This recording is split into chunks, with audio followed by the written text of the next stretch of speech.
And if you guys didn't see this on Twitter, which I'm assuming everybody did, last week when Playbook came out, I was on the fence about ripping a box, and I'd actually bought 2 for myself, and I was going to rip 2,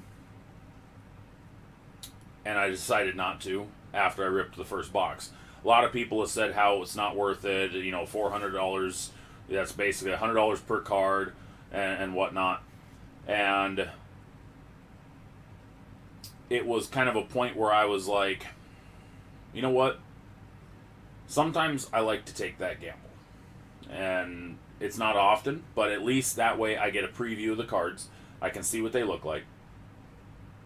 So I grab a box of it, and I rip a box open. And I open the pack, and the booklet, and I don't like the way that they've got the packs. The booklet is staring you in the face when you rip the backside of the pack open, and that was sitting there staring me directly in the face. Now, for some reason, because I was doing 15 other things at the same time, for some reason, it didn't register with me that the vaults were the multi-patch trifold autos. And so I saw it, and I was kind of like, nice, Justin Herbert. All right.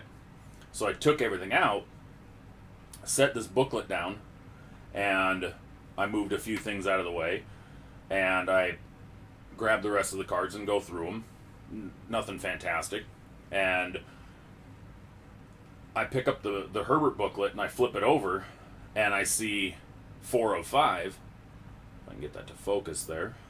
I see 405, and then the old heart started racing a little bit, and I was kind of like, oh, I think I might have just hit something good. And so then fold open. I'm trying to not really stretch this out because I don't want to wrinkle it at all. And fold open, and sure enough, is a 6-swatch auto, the gold parallel, or excuse me, 8-swatch, not 6-swatch, 8-swatch and auto of Justin Herbert. And yeah, the heart started racing a little bit. I didn't do the I'm shaking.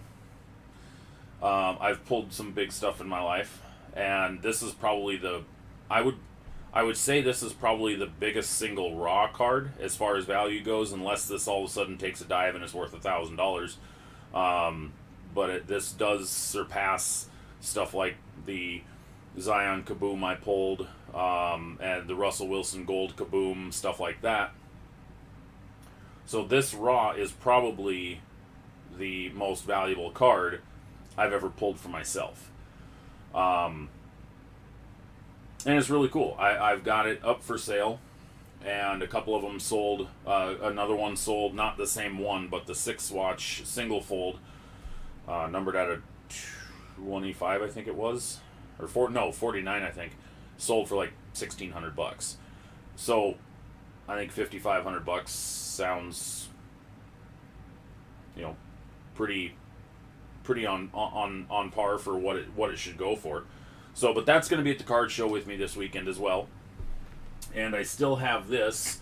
Now, I'm waiting for PSA. They're supposed to be sending me a FedEx label to send this back, because they did send this out to me.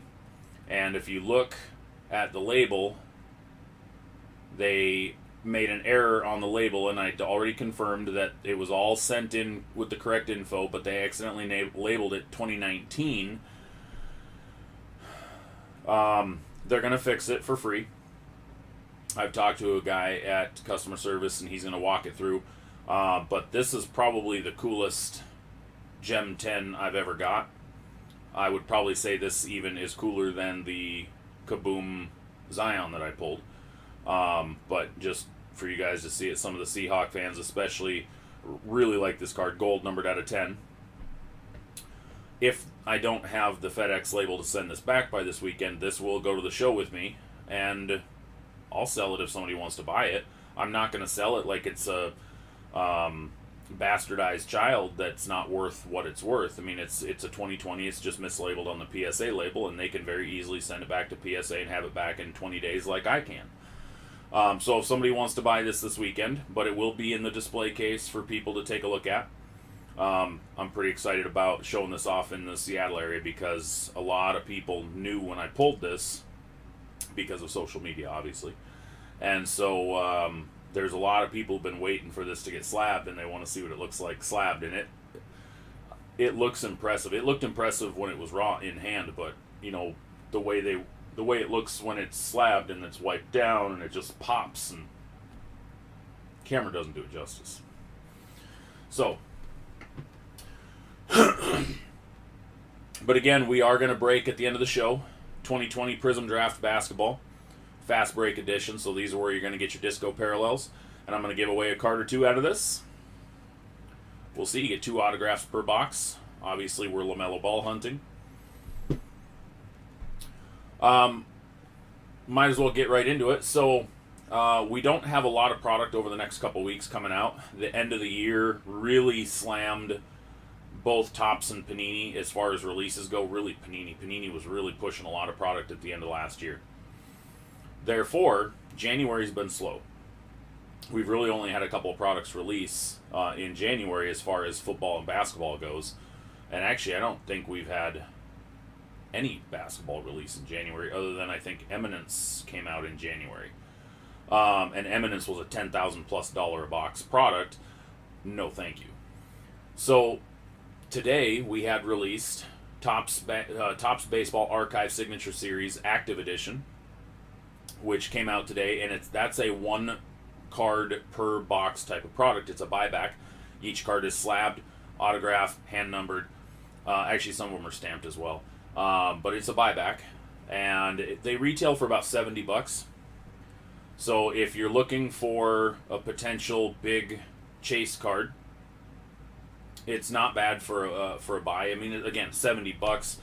It's really no different than buying a box of 5 autographs for $350, $400. So there's really not that much difference in it. It's just now your risk reward is about the same, but now you can cut bait at smaller amounts. So instead of having to pay $350, $400 for 5 autos, now you can do it $70 per. So that came out today, and anybody that's interested, I do have a couple listed on the website. They retail for about $70. I think I got them up for $67 on SportsStuffHub.com. And then this Friday is the big release day for Contenders football hobby boxes. I know a bunch of people have been finding retail as of late, and retail, in my opinion, with Contenders leaves a lot to be desired because the blasters, for example, are an auto or a rookie memorabilia card, and 9 times out of 10 you get the rookie memorabilia. Now, one of the reasons that is because in a case of 20 blasters, which 20 blasters is a full sealed case, you get 4 autos in the entire case. So your odds are 1 in 5, which not the greatest of odds. It is what it is. It's not meant to be a highly flipped product, and the base cards aren't what people chase. People chase the autographs in Contenders, let's face it, the rookie tickets and that kind of stuff. So hobby boxes come out this Friday, and the configuration for the hobby boxes are 18 packs, 6 cards per pack. You get 5 autos per box. One of the 5 autos is on-card auto.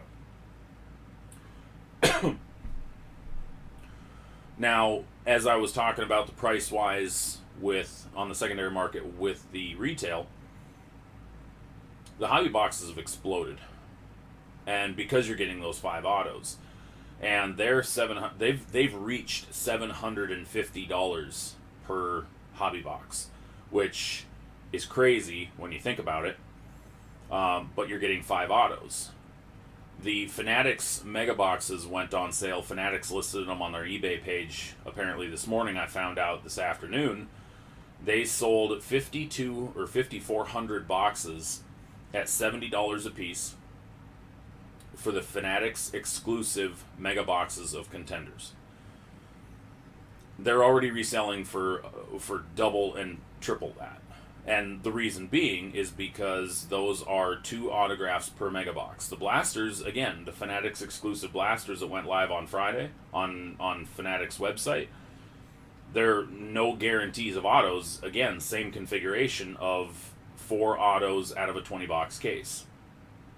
So now in the mega boxes, which were double what the price of the blasters were, you get 2 autos per box on top of the exclusives that come with it. So a big uptick for buying that stuff, and then with the hobby boxes as well, you get the 5 guaranteed autos.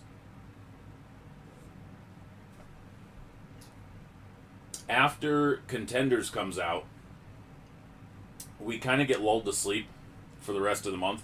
There's really nothing else coming out until February 3rd. There might be some underlying baseball products and whatnot, but really the next releases coming out that anybody's really going to pay much attention to is going to be Donruss Racing and Hoops Basketball. And Hoops Basketball comes out on the 3rd, as well as Donruss Racing. And Hoops Basketball has already shot up to over $400 a box, which seems absolutely ridiculous for a cheaper product like that. But we're in a whole different world of sports cards right now, and prices are soaring. I'm sure a bunch of you guys probably saw the tweets throughout the week or throughout the last couple of days that a certain large retailer put on their website that Donruss Basketball, which is a $70, $80, $90 box over the last number of years prior to last year, they're pre-selling at $1,200 is what they put them up on their website for. And this is one of the largest, if not the largest, sports cards online retailer. $1,200 for a hobby box. $750 for the Donruss Choice. Which leads me to believe that they are trying to, I don't want to say manipulate, but I believe what they're trying to do is they're trying to leave their competition blind. There's no flippin' way that Donruss Basketball hobby boxes are going to be $1,200 to the average everyday collector. The only people that are going to be buying that are the high-end gamblers and the celebrities. Now, they could be dipping their toe in the water to see how many of these sell to said high-end collectors and celebrities. But the only thing I can think of is they're going to try to take advantage of the uneducated people. Because let's face it, Donruss quality is not $1,200 worthy. I don't care if you bought last year's Donruss today, it's not $1,200. Zion, Ja, Darius Garland, Kobe White, Rui, all these guys, that draft class is loaded, and it's not a $1,200 box. $600-$700? Sure. But on release day to be $1,200, you're smoking something. So, what I kind of have a feeling that they're doing it for their competition to jack the price up, and then Blowout's going to go and drop their price to where it should be. I mean, we all know Panini is going to list some on their website for direct-to-consumer. That's what they've been doing with every release lately. And I don't think that Panini would be ballsy enough to list them for $1,000+ a box. I think that'd be cutting their own throat. So, again, what I think is going to happen with the large retailer that I just happened to accidentally let slip out, I think what they're going to do is they're going to drop their price right before release day, and in hopes that a bunch of the collectors will see that. Everybody else, all their competition who priced to match, will be left sitting there holding their dicks in their hand at $1,200 still, as this large retailer is selling them at $600, $700. So, I, for one, if I get my hands on any, I will not be selling them for $1,200. My hopefully my pre-order through a particular hookup of mine goes through based on what he gets allocated, and hopefully I can get them for $600-700 to put on the website at that price. So, because again, I'm not worried about selling boxes to make money right now. I'm using box sales to lure traffic onto the website to sell singles and that kind of stuff. So I'm not trying to get rich off selling boxes right now. That's down the road. I'll get rich off selling boxes down the road. So anyway, Donruss Racing and Hoops Basketball coming out February 3rd. And then after that, we get February's actually got a pretty decent month after that for the rest of the month, including Contenders Optic football. Or excuse me, not Contenders Optic. Donruss Optic football, among a number of other products coming out. Certified basketball as well. So February is actually going to be a pretty good release month for sports cards. And since we were just talking about my website, for any of you guys who are new or haven't been onto the website yet, we just launched the website January 9th. So we are just over a week. We're 10 days into it right now, and we've had some fantastic traffic on the website so far. Over 1,000 page views so far. Over 480 unique visitors in the 10 days we've been live. So just a quick tutorial or a quick tour of the website, we'll say. Homepage, pretty simple. Nothing out of the ordinary on this. Up top there, as you see, we've got a free shipping on all orders of $300 or more. So anytime you have any order, doesn't matter if it's sports cards singles, sports card boxes, Funko Pops. It doesn't matter if it's $300 or more. It's going to ship. It's going to ship free of shipping charges, and it's going to ship with a signature confirmation. So, which is all covered by me, so you don't have to worry about paying extra fees or anything like that. Then you can click on the card shop, which takes you to, kind of gives you a little bit about our shipping and then our returns policy, and then it breaks it down which all of the different products we have. And if you keep scrolling, this is going to take a little while to load because I'm on a weird browser on my computer. But you can actually click on each one of these. So if you wanted to click on football, for example, it started to load right as I clicked off. Football, for example, it'll take you to just football. So this is actually just football, or you can do the search bar, which you saw there, right there. So you could type in if you wanted to search just for, let's say, Mahomes. Give it a second to populate.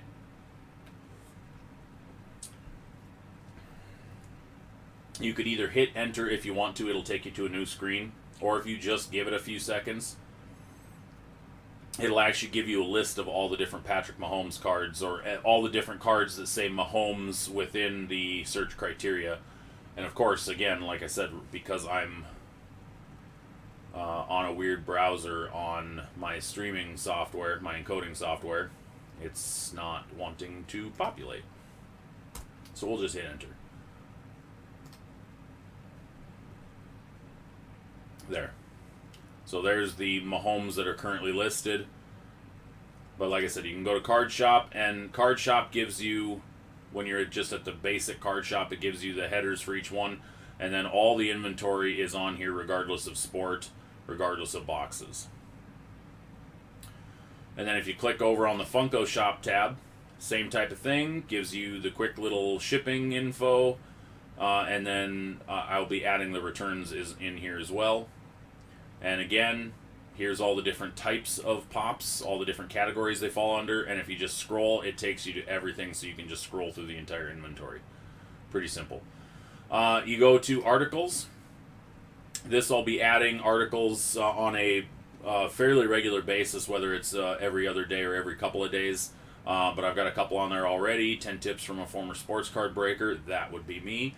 And then disastrous super wild card weekend for the Pittsburgh Steelers. So 2 articles that I wrote that you can enjoy.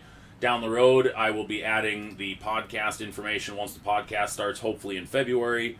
And then SSH Live, I will be embedding links to the Tuesday night show into this as we get things rolling. I haven't done this yet, but that will be on there. So you don't even have to go to YouTube. You can actually watch it right from the website. A lot of work going into it. Right now, we have a little over 250 sports cards, single sports cards listed on the website. Hopefully by the end of February, I'm up to 1,000. That's the goal. It takes a little while to do it. Right now, we're up over 130 pops on the website. That'll continue to grow as well as we get inventory loaded. But then the card shows that I do, all the inventory that's on the website will go to the, will also go to the card shows as well. So that way I can track it all.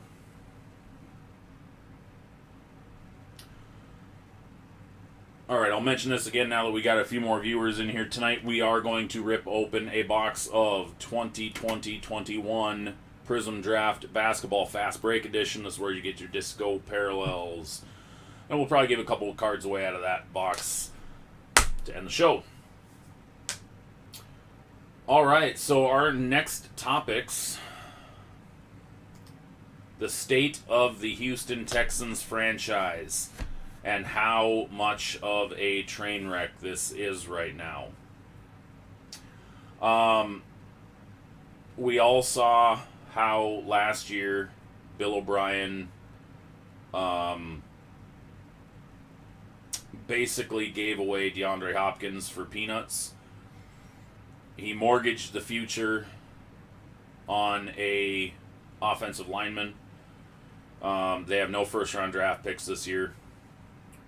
And Bill O'Brien then got fired. It happened too late. He let Jadeveon Clowney clown him in terms of contract and him not having any leverage. So they let him go. And it's just been a shit show ever since he took over as the GM. So, again, they fired him. Rightfully so. It hasn't gotten better.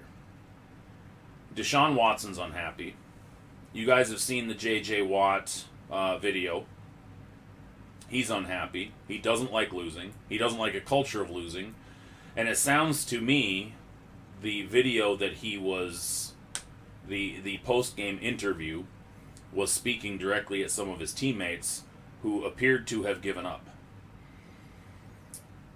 It's pretty clear that J.J. Watt wants out of Houston and that the Texans franchise is a complete train wreck right now. And the question is whether the newly hired GM Nick Caserio, who is the former Patriots director of assistant director of player personnel, I believe, just hired as the GM. And it'll be a big task for him to rebuild this and to fix this, because it sounds like, which is coming from the players, it's a culture issue. And when you already had a leadership group with the Texans who have been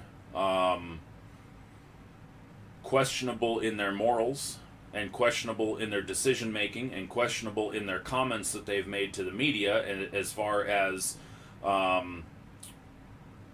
their stance on things like racism. I know some of the players did not like the way that the upper management answers some questions during the Black Lives Matters movement. And I guarantee that struck a chord with Deshaun Watson, even though he didn't say it at the time. But it sounds like he's speaking out more and more now. He just had a tweet the other day. I'm taking this from 2 to 10. And he's being very vocal about things. And if the lack of consideration that Eric Bieniemy was given at first, until Deshaun Watson threw a fit about it, and I don't mean the term threw a fit about it in any negative connotation about what Deshaun Watson did, because he did it justly. He had requested that Bieniemy be considered to start with, and there was never a request sent out, and it took a couple of days before they sent the request to Bieniemy, and because of the slight, Bieniemy first turned them down. Since then, Bieniemy accepted a second request, and now they've even done the virtual interview for him. Caserio is trying to massage the situation in a way to save the relationship between Deshaun Watson and the Houston Texans, because he is a franchise quarterback. He is being paid tens of millions of dollars over the next several years, 100 plus over the next 3 to be exact. That's not even exact, but... And he is a damn good quarterback on a really bad team, run by a really bad group of owners, group of decision makers. And if they're going to keep Deshaun Watson, they're going to have to rebuild not just a team, but a culture. And it's going to be very tough to do that with the outlook that the decision makers up top have had. And it's wearing on some of the players. You can tell. J.J. Watt obviously being one of them. Deshaun Watson, DeAndre Hopkins spoke out. Andre Johnson has spoken out, and Andre Johnson does not speak. So the Texans have now interviewed a number of coaches, Bieniemy being one of them finally. Matt Eberflus, Leslie Frazier, David Culley. So they've got a number of interviews that they've done, but they have not pulled the trigger, and they better do it soon, because a number of teams are already making their hires, and so the pool is dwindling. Now, none of the names that I just mentioned have been hired yet, but that doesn't mean they won't go get an OC job or a DC job that's open right now. Because if there's only 2 head coaching positions available, I just named off 4 guys. What's to stop any one of them from signing a contract with the current team they're with, or a promotion or a lateral move to another team on a new franchise, or a new team, I should say. So they're going to have a struggle picking between some of these guys if they wait any longer. And from what I'm hearing, even still today, and you get mixed reports, but it sounds like Watson's still eyeing a trade. It doesn't sound like he wants to stay with the Texans, and I don't know what it's going to take. Excuse me, and I don't know what it's going to take for Caserio to do to make Watson feel better. Is the bridge burned already with Watson? Possibly. I don't live in the guy's head. Could he be back for the Texans in 2021? Sure. Or no. It might be so bad that the bridge is on fire and so's the trail for 5 miles before the bridge. We're not living in that. We don't know, and we can't trust all the reports, because I'm hearing multiple reports that are saying that Deshaun Watson hasn't requested a trade. I'm hearing other reports that says he's adamant about not playing for the Texans next year. Here's the other question. What's J.J. Watt going to do? I mean, Texans are under on the cap, or are over the cap right now, and trading J.J. Watt would help that tremendously. They also have a complete failure to J.J. Watt over the last year, and he's unhappy. So J.J. Watt ends up elsewhere. Does J.J. Watt go to Green Bay, where he played college ball, where they're from? Does he go to Pittsburgh and play with his 2 brothers? Who knows where he's going to be, but all I can say is Houston's got a big problem. They got to fix this, and they got to fix it now. This could be a couple of years for this to get fixed. Somebody just tweeted out the other day, and I think Adam Schefter or Ian Rappaport retweeted it, that the Texans head coach position went from the least desirable head coaching position to the most undesirable head coach position in the NFL. Now, if you don't know what that means, it means that of the 7, it's the least desirable of the 7. Meaning it still is something that you'd want. Now it's become the most undesirable, meaning it's the number one you don't want. And I can see that being the case. I mean, they might have to just throw this next season out the window and just say, hey, we're just focusing on keeping the franchise alive. It might take a new ownership group. How about that? What if McNair needs to sell the team and they need to start over? It might be that bad.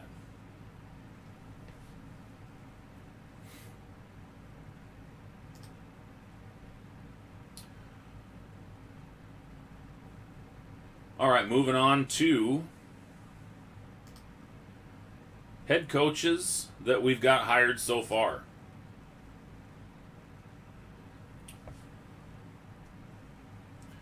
All right, starting off. So we have 7 head coaching vacancies, which we covered last week on SSH Live. We've already got 5 filled. I don't know if everybody's keeping up with this, but we have 5 positions filled so far. The one that everybody saw coming, Jacksonville Jaguars hired Urban Meyer. Urban Meyer is the former Ohio State coach, former Florida head coach as well. Took a couple of years off for his health, and now he's raring to go. And it sounds like, because of what owner Shad Khan said, he's kind of given Urban Meyer free range to follow his footprint, his roadmap that he's got laid out. Urban sounds like he's got a lot of control. And with the number 1 overall pick, there's a lot of questions as far as what they're going to do with the number 1 overall pick. Does Urban Meyer go out and draft Trevor Lawrence? Does he use that pick to get a Deshaun Watson? Because that's very appealing for the Texans. Trade Deshaun Watson to get Trevor Lawrence.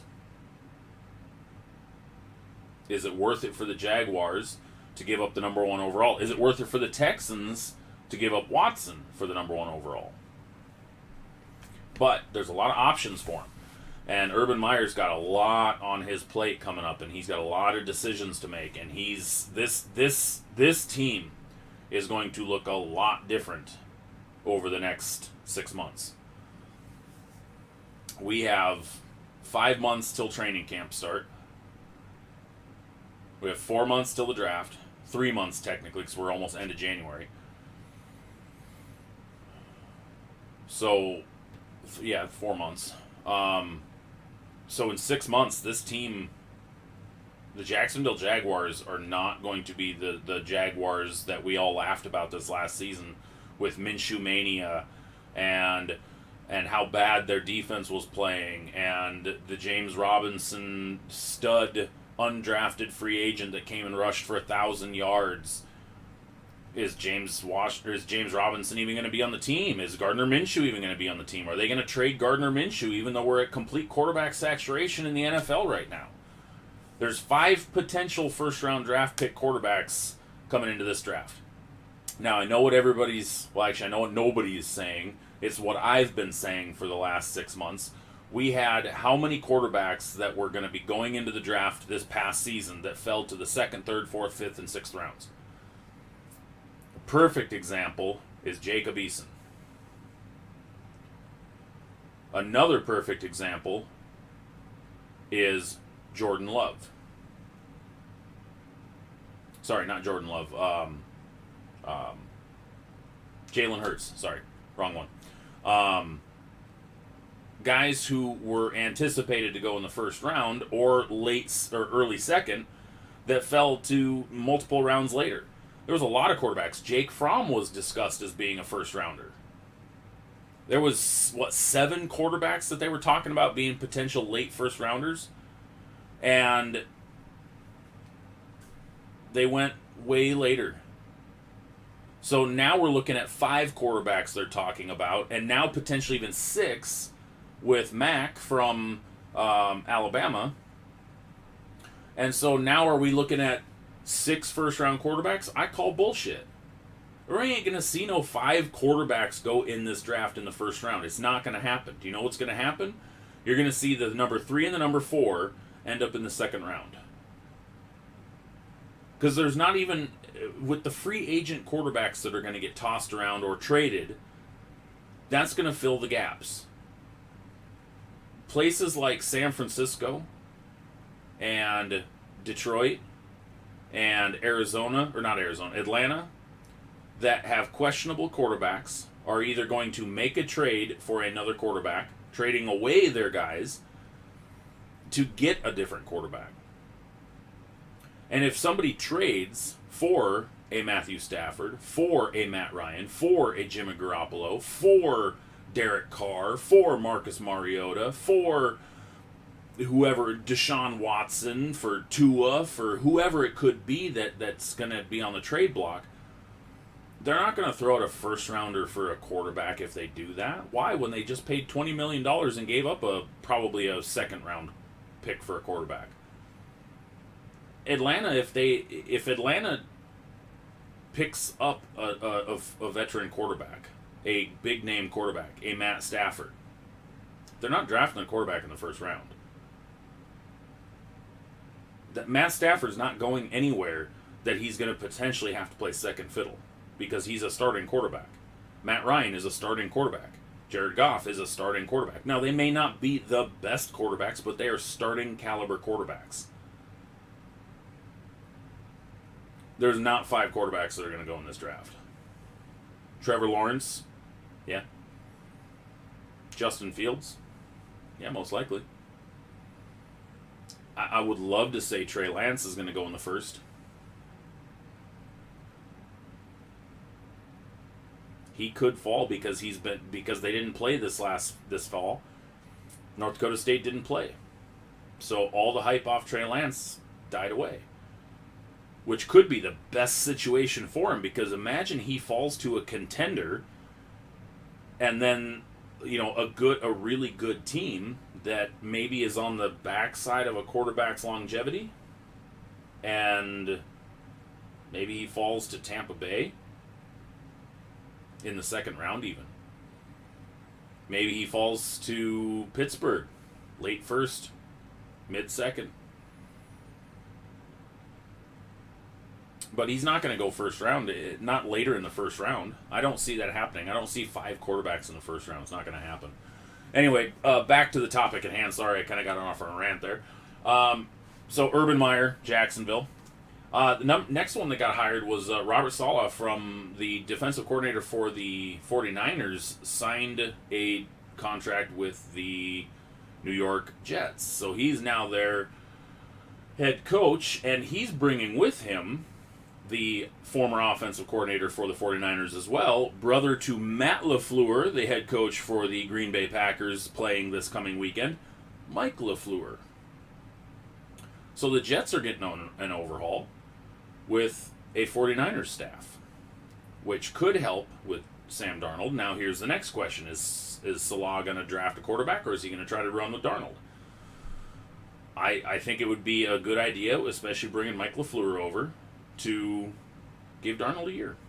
See what he can do. But who knows? They could pick another quarterback at number 2. You could see Justin Fields as a Jet.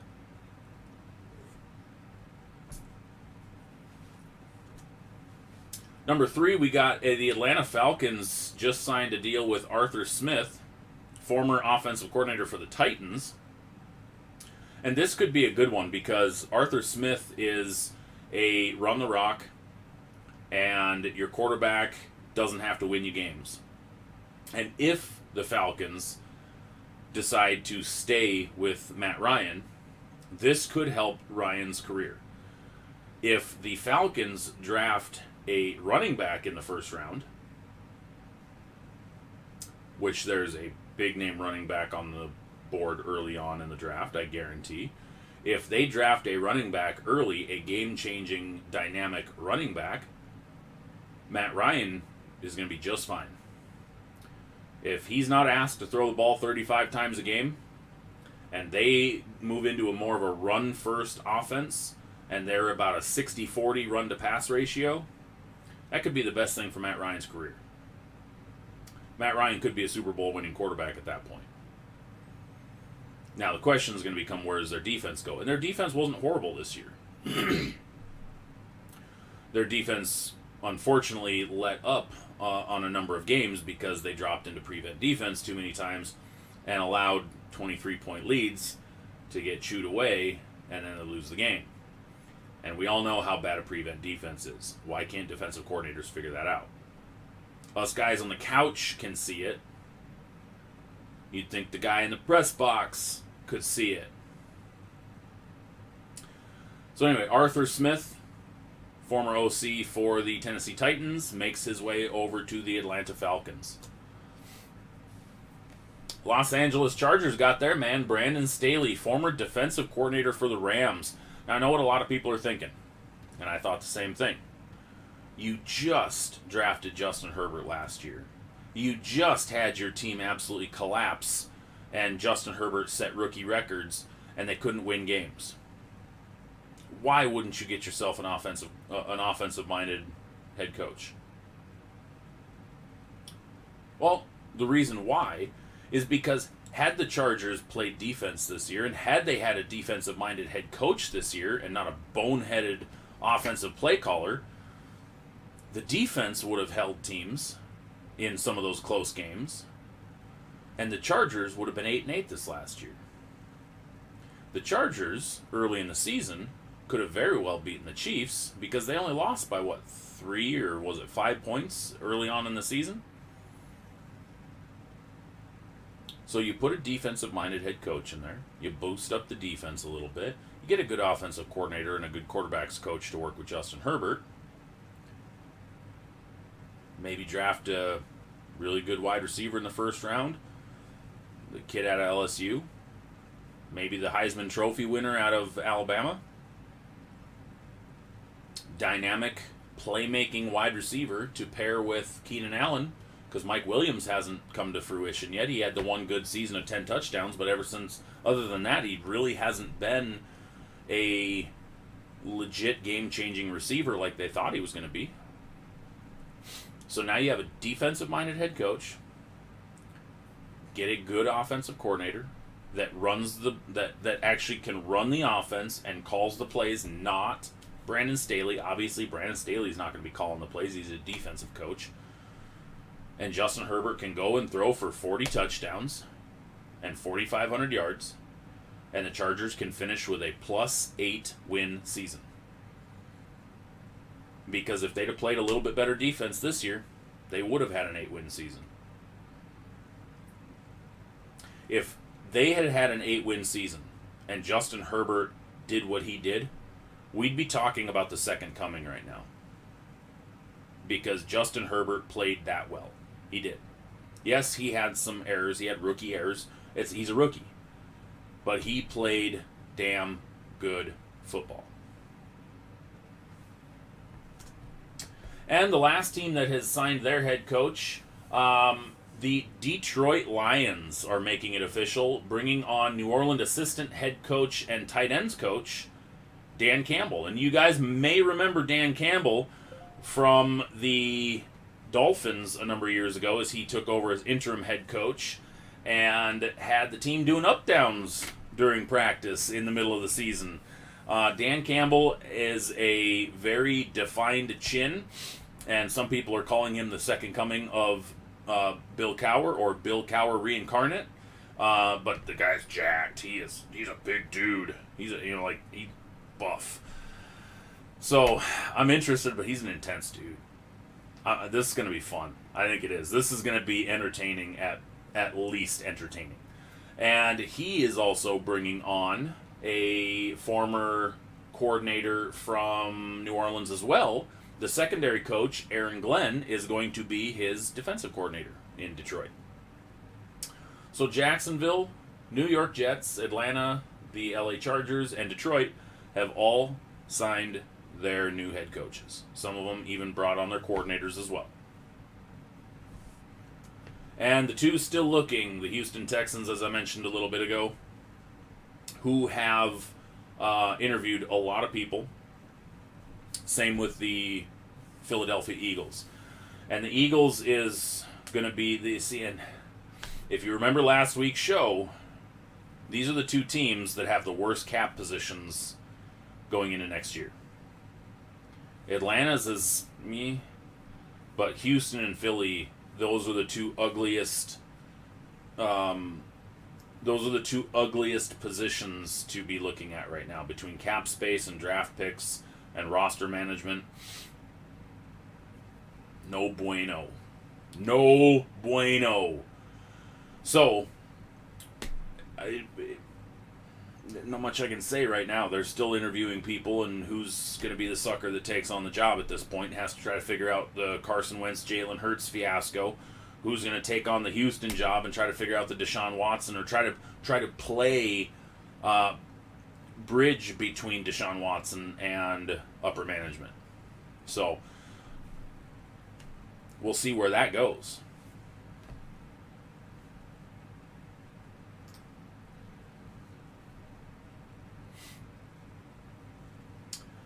All right, getting into this coming weekend. This is going to be a fun weekend. Our games this weekend that we get to watch are a lot of fun. Actually, I'm going to get to the comments real quick. Bieniemy wants partial roster control, which to me is a big ask for a first-time head coach. I had not heard that. And that is, especially considering what's been coming out of a lot of the interviews. There's been some leaks as far as what he has been saying in some of the interviews. And it sounds like he is giving a lot of credit to Andy Reid for his success, which can play negatively. Because then people are going to go, oh, so you're just the position holder, and the head coach is the one doing it all. A la Bill Belichick. Bill Belichick does way more on that team than anybody realizes. And all the coordinators that have left under him and gone on to coach in other places in the NFL should be glaring pinpoints for that. And I think one thing that people should look at is Matt Nagy. Matt Nagy just came from Andy Reid's system. And he's struggling in Chicago.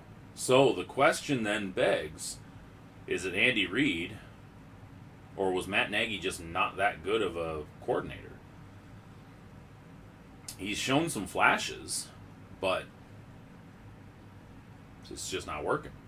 So, again, is Bieniemy doing himself a disservice by being too complimentary of Andy Reid and being too honest about it? Yes, Taylor, today, Seahawks are requesting an interview with Adam Gase for the offensive coordinator. And the way it was worded just blew my mind. They're trying to come up with creativity for Russell Wilson. And Gase is in that conversation. Adam freaking Gase, who had Ryan Tannehill as his quarterback in Miami and almost killed Tannehill's career. To a point, Tannehill had to leave Miami and take a backup quarterback position with Tennessee. And now he's basically submarined Sam Darnold's career.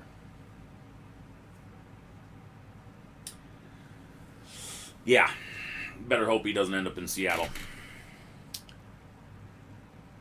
Yeah, I think Kafka's going to end up staying in KC. Yeah, we'll know. Well, I mean, we'll know more in the next couple weeks. But yeah, just, you know what? Hope that you don't hire Randy Fichtner. Because Russell Wilson will not do well in Fichtner's offense. We'll just put it that way.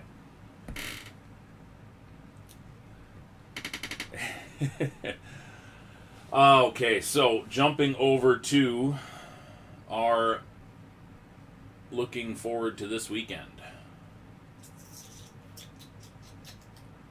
Boom! Big game this weekend. So game 1 is going to be on Sunday. There's no Saturday games this week. Both games are on Sunday. Conference championship games. Bucks at Lambeau. Tom Brady traveling to play in the snow. Tom went to Tampa because he was tired of the cold. And now, in order for him to get one more game in Tampa this season, he's got to go to Lambeau and play in the snow. It's supposed to snow in Wisconsin this weekend. It's supposed to snow in Lambeau this weekend.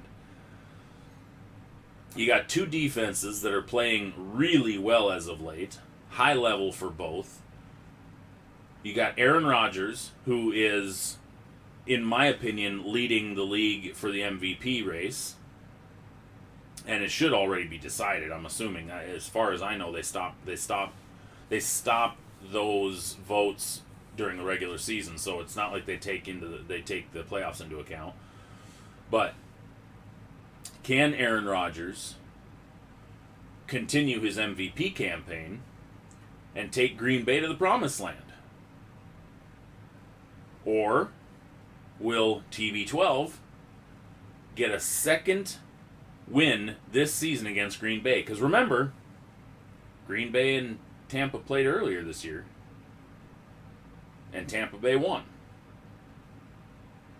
Will Tom Brady get this second win against Aaron Rodgers this season and cement his legacy as the GOAT by taking the Tampa Bay Bucks in his first season, mind you, his 21st season this year would be? His 21st season in the NFL at age 43, taking Tampa Bay to a Super Bowl, in which will also make history in terms of it being on their home field, in which no team has ever played in a Super Bowl in their home stadium. In 51 years of Super Bowls, never has a team, 52, sorry, ever played at home in the Super Bowl. This could be the first year. Aaron Rodgers, Tom Brady, lighting up the scoreboards against two really good defenses. It's going to be a fun game. Game's at 12:05 Pacific time for you Pacific people. 3:05 on the East Coast, and that's on Fox, which means I've got to use my computer to watch the game because I don't have Fox, I don't have cable, but I don't pay for any of that stuff, so just stream everything.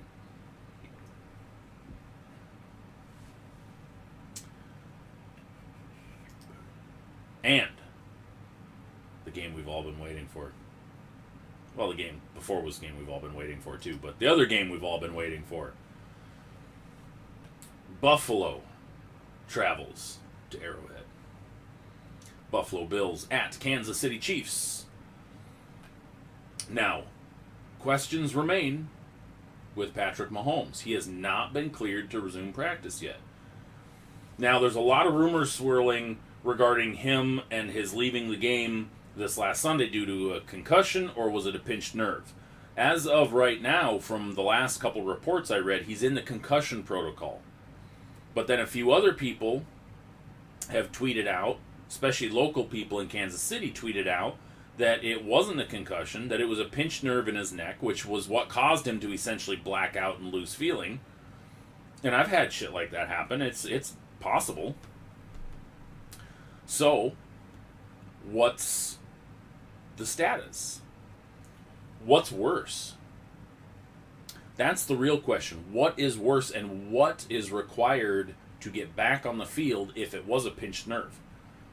Because if it was a pinched nerve and he could potentially be at risk of a major injury, they're not going to let him play. If it's a concussion and he passes concussion protocol, he'll play. He was jogging around. He jogged into the locker room. So leads me to believe it's not a concussion. He's had no concussion symptoms from what everybody's been what everybody out of Kansas City's been saying. So, is it a nerve? And if that's the case, what does it take to get him back?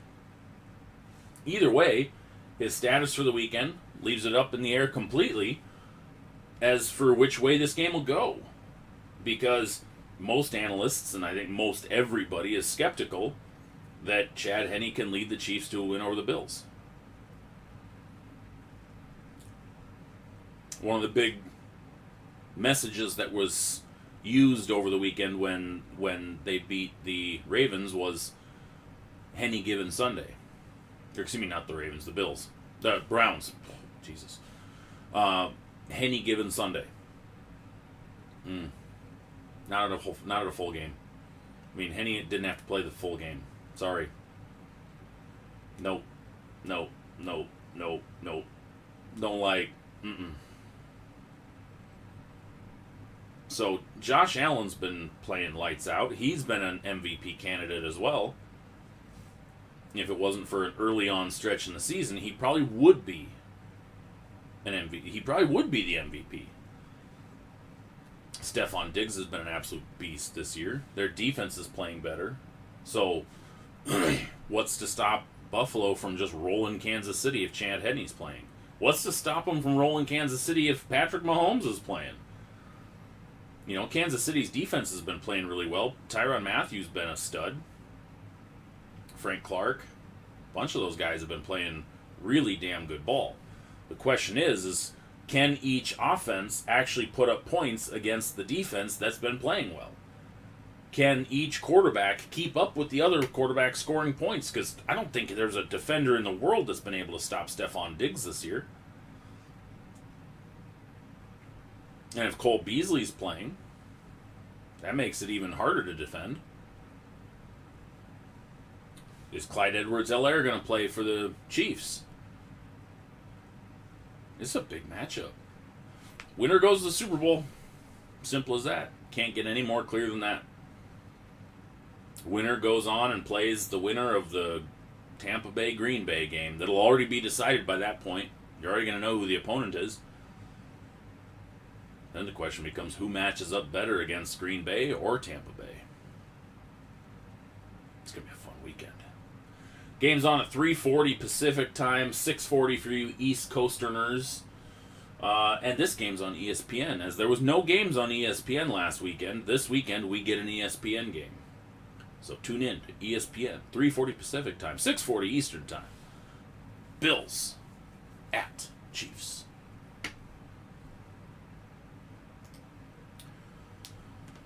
All right, get some more of the comments real quick. Oh, let's see. Go Pack Go. Hurts me to say that, David. As much as it hurts me to say go Pack Go, Taylor. Great minds think alike. Hoping for Green Bay Buffalo, Peyton Manning type injury. Yep, that's what it kind of sounds like. Henne shouldn't have a job with how many talented quarterbacks there are. But see, here's one thing before we get done with sports chat for today. And I know there's a lot of people that talk about what quarterbacks should and shouldn't have a job. And here's one thing that I want everybody to understand. Your backup quarterback, a lot of times, is not the guy you want playing football. There's a lot of really good quarterbacks that are not on rosters right now or are on practice squads. The really good quarterbacks that aren't starting probably aren't even on a roster right now. And there's a reason, and that's because, A, teams can't afford to sign them as the backup quarterback. It's hard to pay a backup quarterback more than a couple million. Okay? Number two, division in the locker room. The last thing a team wants to do is have a second quarterback come in and potentially sway the locker room to support them. Marcus Mariota, that was one thing that a lot of people were afraid of with Mariota going to Las Vegas, was that Mariota was going to ask for more money than what Vegas was willing to pay him, and they only paid him, I think, $1 million, which, when it comes to NFL, it doesn't sound like much. When it comes to pro sports, it's not. It doesn't sound like much, but they gave him $1 million contract, 1 year. But the question that they had was, is it going to create division in the locker room? If Derek Carr struggles, is it going to create division? So that's one of the big things that coaches have to keep in mind. Will bringing in a better quarterback than the cheap vet minimum guy that they've got create division? Obviously, you're not going to game plan your team around having to play your backup quarterback. Most teams, if their backup quarterback goes down, will not make a playoff run. Will not be Super Bowl bound. Sorry, if their starting quarterback goes down. I think I said backup. They're not going to win it with their backup quarterback. Rarely does that happen. Eagles, it happened. It rarely happens. So, that's why guys like Chad Henne have a job. Because Chad Henne is a longtime NFL veteran that's not going to win you a bunch of games, but he's a good mind to have in the film room. He's a good mind to pair with Patrick Mahomes because Chad Henne's been around for a long time. It's just like Luke McCown. Same thing. It's just like Ryan Fitzpatrick. Guys that have been around. They're great mental guys for the game, but they're not guys that most franchises would depend on to make a playoff push. So that's why guys like Chad Henne are signed on rosters. Most of the backup quarterbacks on teams, John Wolford. Did you even know who John Wolford was before Jared Goff got hurt? How many people looked up who the LA Rams backup quarterback was before Goff got hurt? Raise your hands. I'm not raising mine because I did. I'm raising it as an example. I did not look up who John Wolford was before that. I did not know who he was. I didn't know anything. I didn't know who their backup quarterback was. I knew they had Blake Bortles for a little while, but he wasn't on the active roster. So, again, most backup quarterbacks are not starting quality caliber quarterbacks, which is why you don't see a lot of those types of guys as the backup quarterback. So, okay, let me change my screens around real quick. Actually, before I get to that, you guys are in for a treat starting in February. An announcement that I have is I'm working on some new software upgrades. And in February, I will have some guest interviews. I'm actually working right now on booking an interview with the founder of a new sports card app. And I will have him on for an interview in February. I also have a couple of sports analysts from around the country and writers from around the country who will be joining me as well. And once this is implemented, I can take call-ins. So we're going to grow this. We're going to make this bigger. We're going to get a lot of people involved in this. This show is going to get better, and I'm also working on the background stuff. But again, later this late spring, early summer, when the studio actually gets built, we'll have the full-on studio and stuff like that. I'll actually probably even have people in the studio as well. Correct, Connor. Most times in NFL history, there isn't even 32 NFL caliber starters. The pool is a lot better now. Correct, and I talked about that a couple weeks ago. We are at quarterback saturation point in the NFL. We really are. And that's why I don't believe that 5 quarterbacks are going to get drafted in the first round this year. Just like how we didn't have 7 go last year. We didn't even have 5 go in the first round last year. So, well, actually, we had Burrow, Tua, Herbert, and Love. Am I missing one? No, that was it. Those 4. Because then we had Fromm, Eason, and Hurts were the other 3 that they were talking about, all potential first rounders. So, yeah, that's 7. So, but anyway, so that's big news. I will be announcing more of that as stuff gets up and running. But hopefully by the end of the week or early next week, because I'm kind of card show prepping for this weekend. Hopefully, though, by the end of the week, I have my software upgraded and I can start playing with it, so I can get everything dialed in, so I can have on-screen interviews with people for starting in February.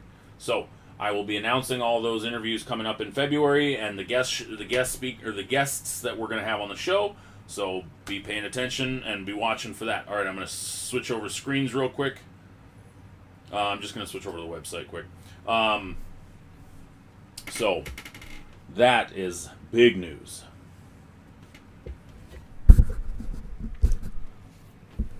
Today, if you were not on earlier, I mentioned we're going to rip a box of Prism Draft basketball.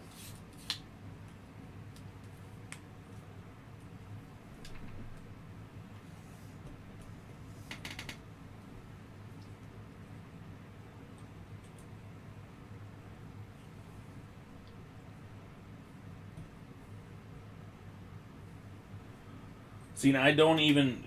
I mean, I agree it could happen, Connor, but I really don't see four going this year. Because really, with how many quarterbacks are going to be on different teams this year, or be free agents, or be traded, I don't see that many getting drafted in the first round.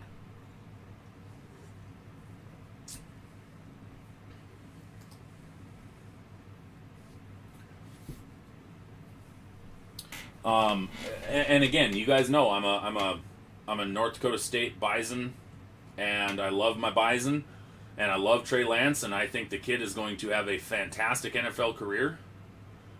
But based on him being probably the 5th quarterback off the board, I don't see him going in the first round. Even the 4th quarterback off the board, I don't see first round. Because the further we get down into the draft, the less likely they're going to get a first round a quarterback going in the first round.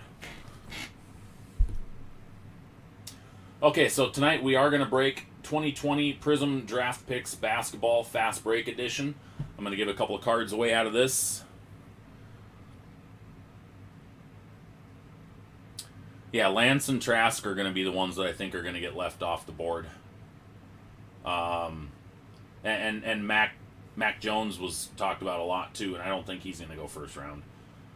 But I mean, I know him winning a national championship helps, but I don't see that many teams going after him in the first round.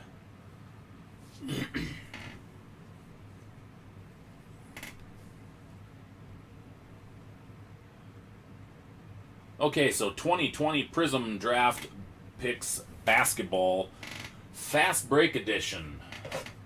So we have 2 autographs per box in this, and this is where we get our. I didn't even freaking rip it enough. This is where we get the Disco Prism Parallels.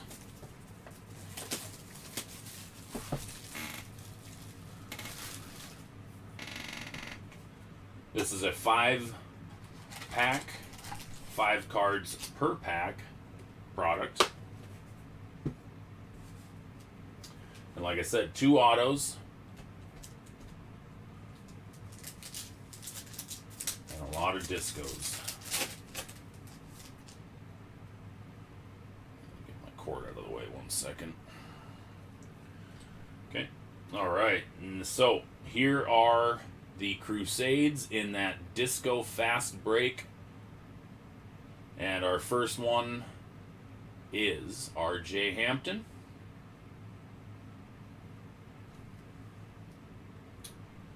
And then we get number 1 overall pick, Anthony Edwards.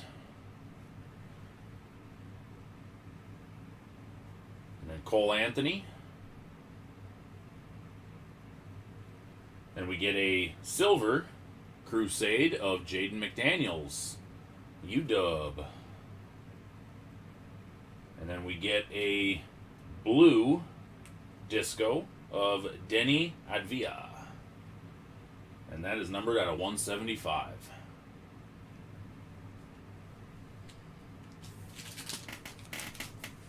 Yeah, these are a really nice looking card. I do like these. Oop.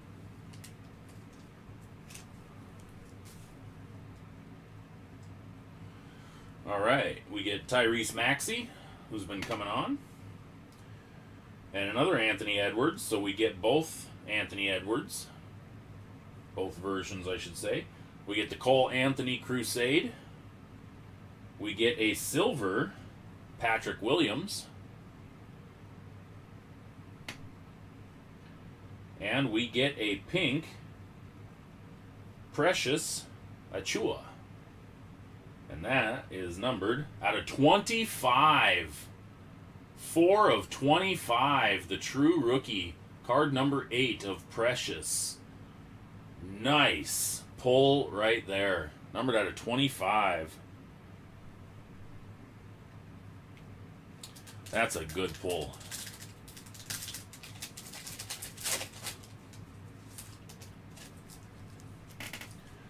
So it feels like we got an autograph coming because I see we got a backwards card. Okay, so R.J. Hampton, Josh Green, Isaiah Stewart, and our auto is Trent Forrest. Base auto. And that's a sticker auto. Trent Forrest. And then we get a blue Crusade, Jaden McDaniels. And that's numbered out of 175.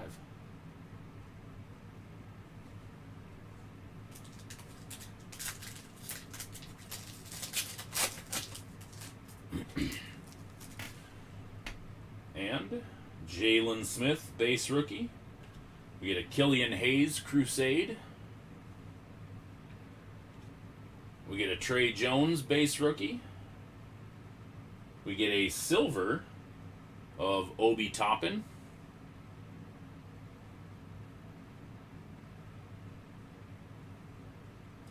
And our color is Tyler Bay, red parallel, out of 125.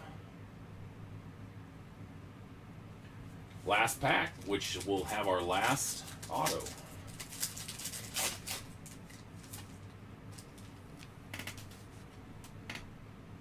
Marcus Howard, so back-to-back Marcus Howard rookies. Tyler Bay, and our auto, out of 5, Robert Woodard. Lime green, or whatever the green is, I think it's lime. Numbered out of 5. Not a bad pull. Robert Woodard, numbered 1 of 5.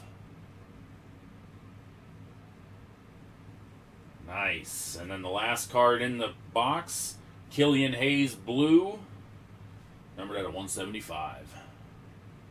So that was one box of Panini Prism Draft Picks Basketball Fast Break Edition, highlighted by the Precious, numbered out of 25. And our auto, the big one anyways, numbered out of 5, Robert Woodard.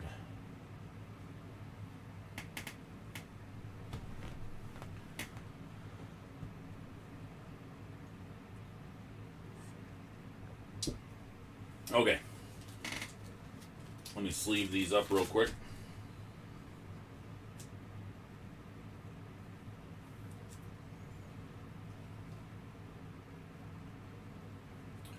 I want to say, wasn't Woodard a second-round draft pick?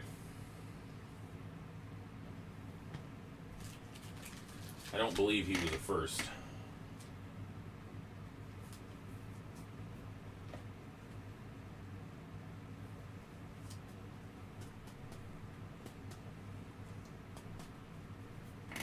I don't even remember who he got drafted to.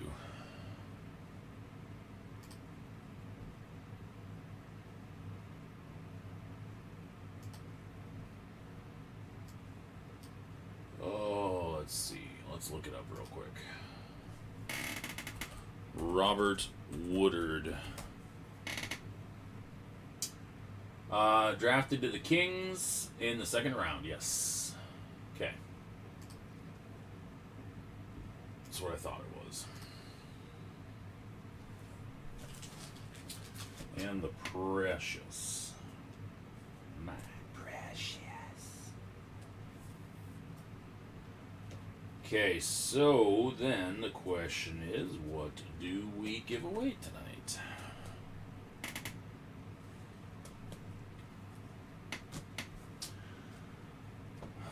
Let's see. Let's do, because I like to make a combo. We got the Jaden McDaniels. So I'm going to do these two as one. So that'll go to one person. Oops.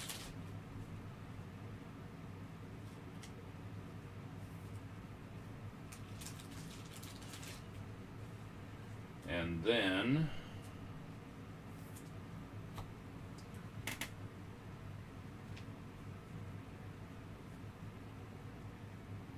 I'll give away the other auto, the Trent Forrest auto. So one person's going to get the two Jaden McDaniels Crusades.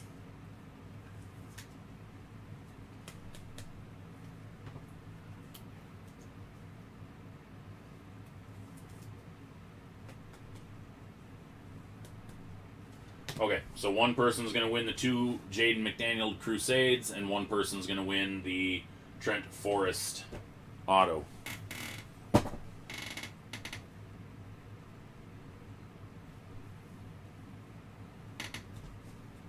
Get this stuff cleaned up a little bit so it's out of the way.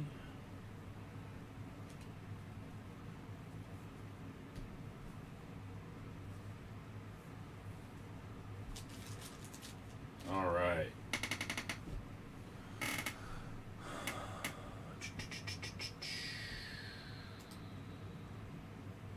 Let's get our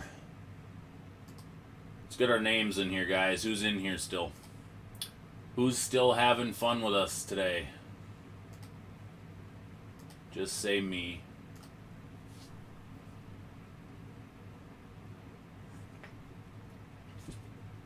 I think we had a few people leave because we were ripping basketball. Jordan is here. David Miller is here. What the hell just happened? Here we go. Shane is here. Taylor is here. I think we're pretty much capped at that right now. Because like I said, we had some people that just left because we were breaking basketball.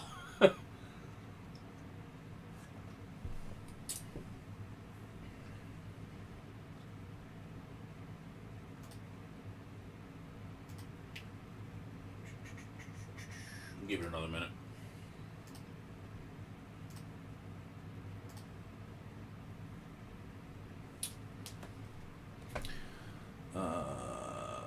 Yes, Jordan, that's the Taylor.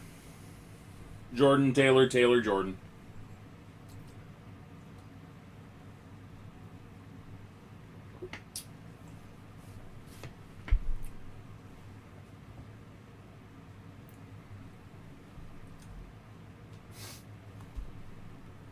Taylor, that Jordan is who's done the grading, that has your sent in your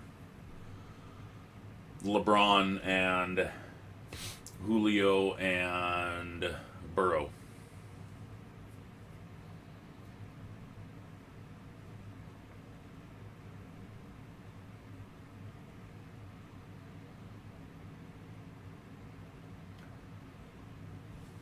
So, and we should be getting the one with the LeBron to pop any day because it's in QA2, I think.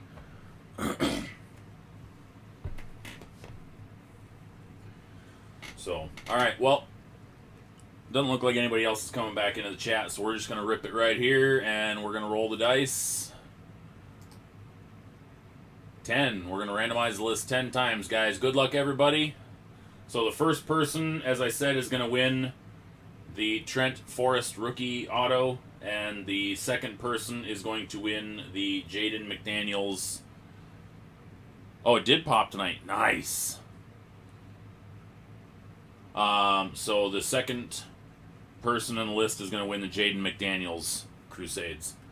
Good luck, everybody. We're going to randomize the list 10 times. 1, 2, 3, 4, 5, 6, 7, 8, 9, and lucky number 10. Good luck. 10. David Miller strikes first. Shane with the number 2 spot. So David is winning the Trent Forrest auto, and Shane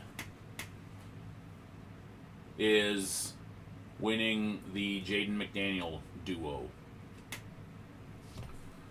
Congratulations, guys. I need to find where I put my dang phone so I can take a picture of the list.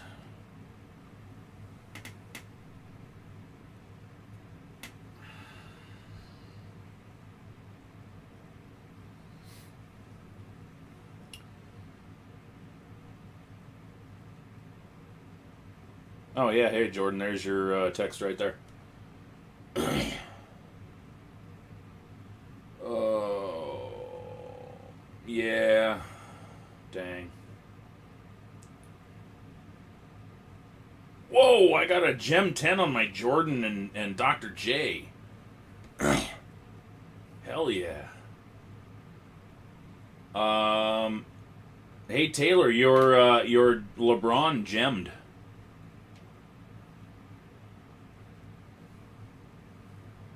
Nice work, Taylor. So there's the...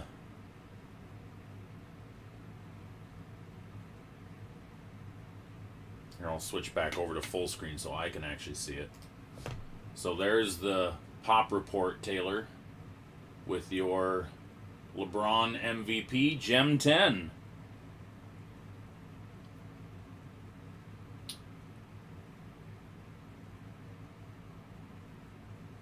And I think Jordan wasn't the only cards in that were mine, in that one anyways.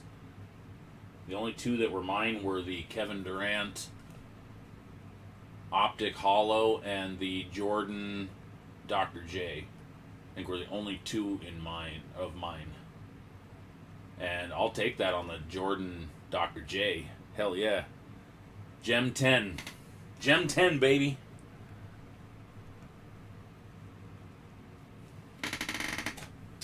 All right, so that concludes our show.